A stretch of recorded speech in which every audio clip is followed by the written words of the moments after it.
1994. Quite a lot happened in 1994. The Eurostar opened its doors to passengers, offering travel between London, Paris and Brussels. Brazil won the World Cup in the United States. And Mosaic revolutionised the internet with its Netscape Navigator web browser. This would also be the year that 3 groundbreaking roller coasters would open in the UK, turning the theme park and amusement park industry on its head. Hi, I'm Ryan from iCoaster, and today I'm going to be talking about 1994, the year of the roller coaster here in the UK. Let's start by talking about the first roller coaster to open in 1994. Let's rewind to 1988 so that we can talk about our first roller coaster. Our story starts with 2 Swiss engineers by the name of Walter Bollinger and Claude Mabillard. At the time, Walter and Claude worked for a steel manufacturing firm named Giovanola. Giovanola was contracted by Intamin to design a number of roller coasters, but in 1988 they left Giovanola to form their own company, Bollinger and Mabillard. When Walter and Claude formed Bollinger and Mabillard, they took with them their revolutionary V-shaped track design that they still use in roller coasters today.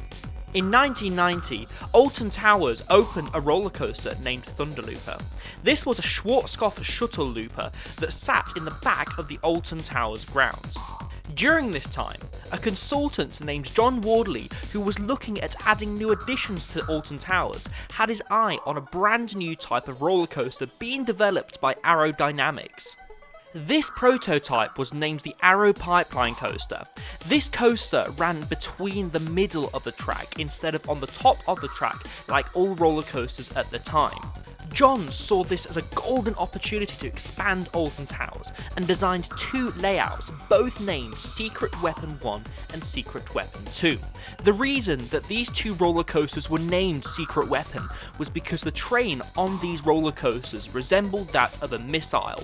Therefore, the theme was going to be to some sort of military base. Sadly, after designing 2 of these roller coasters and riding the prototype, John concluded that the prototype was boring and the layout would have had to have been very short, so it was back to the drawing board.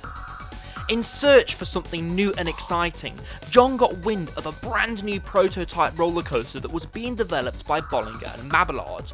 This would open at Six Flags Great America. He immediately contacted the park and asked for some more details. After being able to obtain specifications for the brand new prototype, he began designing a brand new layout that would sit where the Thunderlooper was. So then, in 1994, Nemesis opened its doors to the public as the first B&M inverted roller coaster in Europe. It was loved by the public and the press alike, and people couldn't get enough of Nemesis. Nemesis still thrills guests to this day and is loved by many. Nemesis is renowned for being one of the best inverted roller coasters in the world, period. So, from Alton Towers, let's travel 102 miles over to Blackpool Pleasure Beach for our next roller coaster. In 1979, William Jeffrey Thompson took ownership of Blackpool Pleasure Beach from his father, Leonard Thompson. In the years that followed, Jeffrey was keen to follow in his father's footsteps and keen to expand Blackpool Pleasure Beach's lineup at the time, with additions such as Steeplechase, Avalanche and Revolution. In the late 80s, Jeffrey was further looking to expand the park's lineup with more exciting and thrilling roller coasters. Over at Ohio, in the States, Cedar Point was working with Aerodynamics on a brand new type of roller coaster. Cedar Point had their eyes on the height record and wanted to open the first roller coaster to exceed 200 feet. In 1989, Cedar Point opened Magnum XL200 to much praise. It was branded as a hypercoaster because of its 200 feet height, and was a variant on Arrow's already existing Mine Train coaster model. At the time, many named this the best roller coaster in the world. This coaster was being talked about everywhere. Jeffrey caught wind of what was happening at Cedar Point and flew out to the new roller coaster. As soon as he got off the ride, he immediately said, "We've got to have one of those," and got on the phone to Aerodynamics to build his very own hypercoaster. Jeffrey contacted designer Ron Toomer. He was then later contracted to design the £12 million roller coaster. Track for the big one was fabricated in Bolton and then travelled to Blackpool Airport, where it would be stored until work was ready to begin, as Blackpool Pleasure Beach did not have the space to store the coaster. The Pepsi Max Big One opened on the 23rd of May 1994 as the world's tallest roller coaster, stealing the crown from Desperado at Buffalo Bills Resort. At the time, the Big One was measured at a staggering 235 feet from sea level. This, however, isn't its true height. It actually stands at 213 feet from its foundations. This led many to use its foundation measurements instead of its quoted 235. The following year from the ride's opening in 1995, the Pepsi Max Big One had its drop reprofiled due to rider discomfort and stress on the trains. Also, in 2011, the Pepsi Max Big One was renamed to just the Big One, following Pepsi losing the license. However, riders still pass through the large Pepsi cans on the way to the lift hill to this day. Whilst the Big One isn't the tallest roller coaster in the world anymore, it still stands as the tallest roller coaster in the UK.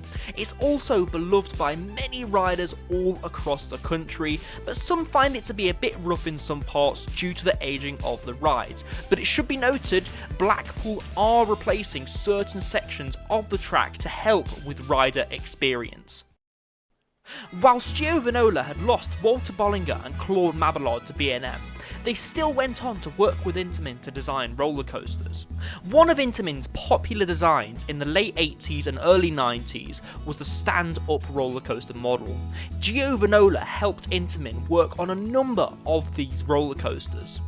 In the early 90s, a park operated by the Bryans family, Drayton Manor, was looking to expand their lineup to compete with the ever-growing theme park UK market. Before the 90s, Drayton Manor theme park had only mostly invested in temporary fairground attractions. Drayton had caught wind of the stand-up roller coaster and looked to install one into Drayton Manor theme park. Drayton contracted legendary roller coaster designer Warner Stengel to help with the project. On the 26th of March 1994, the 7-Up Shockwave roller coaster opened to the public as the UK's first and only stand-up roller coaster. This roller coaster opened with praise as it offered a unique ride experience, the likes of which had never been experienced in the UK before. The 7-Up Shockwave is also the first and only stand-up roller coaster to feature a zero-G roll, an element where riders are flipped upside down whilst experiencing seconds of weightlessness. During the planning stages, the 7-Up Shockwave roller coaster was originally going to have one sit-down train and one stand-up train, but it was later decided that the stand-up factor of the roller coaster would be a huge selling point. Sadly, this turned out to be one of Intamin's last stand-up roller coasters, and also one of the last roller coasters that Giovanola actually worked with Intamin on. Shockwave is still loved by riders to this day, and many say it still offers a silky smooth experience despite its age. Sadly, Shockwave is known for being a bit of a short roller coaster, but this is due to the budget that Drayton Manor were working with at the time. Nemesis, Big One and Shockwave then are still renowned for being some of the best roller coasters in the UK. In fact, Nemesis spawned Nemesis Inferno at Thorpe Park, designed again by John Wardley, another fantastic B&M inverted roller coaster based off of the original roller coaster at Alton Towers. These are some special roller coasters and they are basically looking to be going nowhere. They're still running to this day and they're still running absolutely fantastically well. I've ridden them all myself, and that's why they are known as the Great Three of 1994, at least in my eyes anyway. So you may be asking, have we had another big year of investment for roller coasters here in the UK since? Kind of. In 2018, we had a GCI wooden roller coaster Wickerman open at Alton Towers. Also in the same year, we had Icon open at Blackpool Pleasure Beach as the UK's first double launch roller coaster, but we've not had a massive year of investment since 1994, back-to-back investment at least anyway. We've had fantastic roller coasters like the Swarm and the Smiler open, but again, not back-to-back-to-back investment like in 1994. But in 2023, that looks to change. Chessington World of Adventures are set to open a B&M Shuttle Wing Coaster again in 2023. Also in the same year, Thorpe Park might be opening a brand new RMC roller coaster, as this has been teased in multiple places at Thorpe Park Resort. But we are expecting a 2022 reveal if anything was to happen for that. But there has been a lot of tree clearance behind Loggers Leap. I would personally love to see another year like 1994 in the UK, not just because I'm a theme park enthusiast here in the UK, but because I feel like it would bring so much tourism into the UK if that was to happen. Even if we were to get something like an RMC roller coaster or an Intamin Blitz that are well designed, I really do feel like it could bring people in droves from different countries into the UK to experience those roller coasters. So guys, that's been my video on 1994, the year of the roller coaster here in the UK. So if you have liked it, please smack that like button, hit that subscribe button and turn on all notifications so you don't miss a single video. This has been the first video that I've done in this style. I personally love watching amateur theme park documentaries from people that are passionate about theme parks and roller coasters, so I thought I'd try and emulate that type of experience with my own type of video. So again, if you have liked it, please let me know down in the comment section below. I really want to hear your thoughts on this because I want to do much more of these in the future. Also guys, you're going to be wanting to be subscribed because we are going to Phantasialand next week, and it's going to be a massive trip, and I'm going to film so many videos from that trip, and I'm going to be talking about it all here on my YouTube channel. It's the first time that I'm going over to Phantasialand, and I'm going over with Zoe and Josh from Ambidix and Theme Parks, and again, I cannot wait for it. I really can't, and I can't wait to release the content that I've got planned for that trip. Again guys, I've been Ryan from iCoaster, and I shall see you in the next video. Goodbye.